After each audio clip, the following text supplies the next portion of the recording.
Crystal Lavallee is the gifted producer responsible for the First People's Voices segments on 100 Huntley Street. They put the spotlight on Indigenous culture and communities, promote reconciliation, and illustrate the life-changing power of Jesus. Thank you for being here today, Crystal. No problem. Love it. Well, I know you and your colleague Bev Hadland, who is our outreach ambassador to the First Peoples, travel across Canada, going into Indigenous communities to see the needs of those communities and also to learn a lot.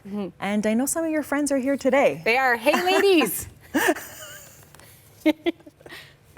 Aren't they so cute? They are so cute.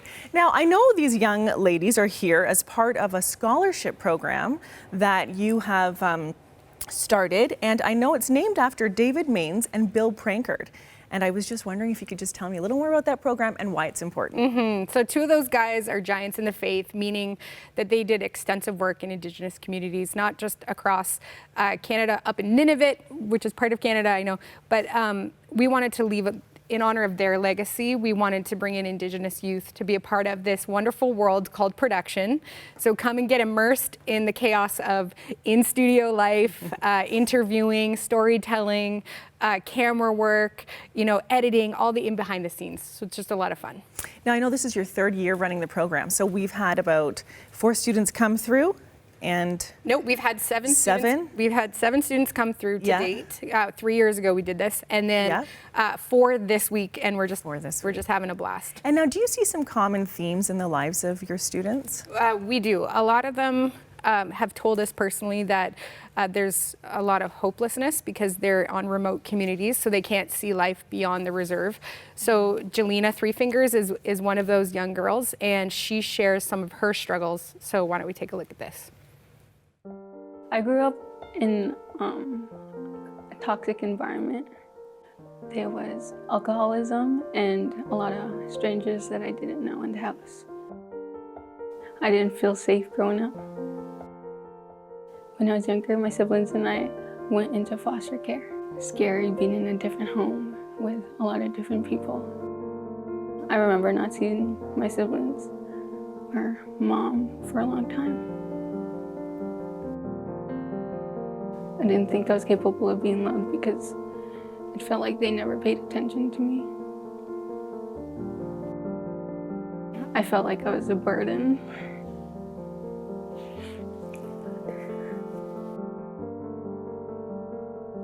I didn't have a role model to look up to, so I couldn't focus in school.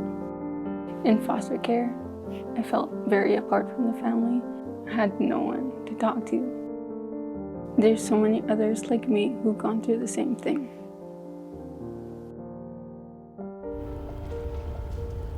I wish I had someone to look up to and talk to about my feelings.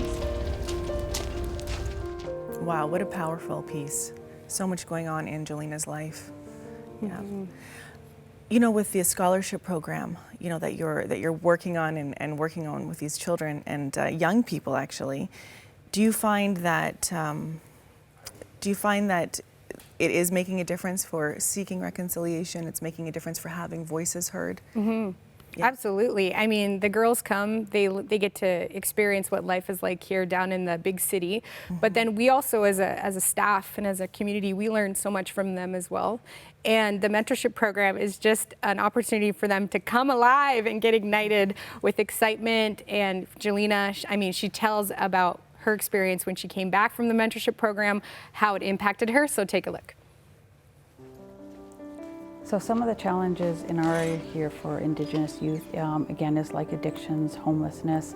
Suicide has a big one in our area. So we try to be that hub that kind of connects kids with lots of different supports. Well, she's been through so much in 16 years, and she's still just fighting to change things. So, how's your day? It was good. How was yours? I could tell that she was struggling just with not knowing what the next day brings, and struggling with not having a good support system, and she didn't have a whole lot of vision. I wanted to go to the youth mentorship program because it was a new atmosphere and I wanted to travel to places I'd never been before. I was hoping to gain a stronger faith for the Lord, encouragement to do better. Well, when we went there were so many people just speaking into her life and saying, like, we believe in you and you can do this and there's so many options and God can work through your life. So when Jelena returned from the mentorship program in Toronto, she was focused, had goals, a sense of purpose, and wanted to complete her education. And I seen her come back and be like, I'm gonna change my community and I'm gonna follow God even if that means people making fun of me. Understanding. I discovered I was capable of a lot more than I thought it was. I would encourage other students to go to the mentorship because it gives you amazing opportunities and new perspectives on everything around you. Thank you 100 Huntley Street for allowing me to share my story. Thank you so much, Crystal. That was such a powerful segment. There is so much happening and so much hope occurring with this scholarship and with the work you're doing in Indigenous communities. Yay, thank you. And up next, we've got Danielle Strickland, and she'll be giving us today's Bible teaching.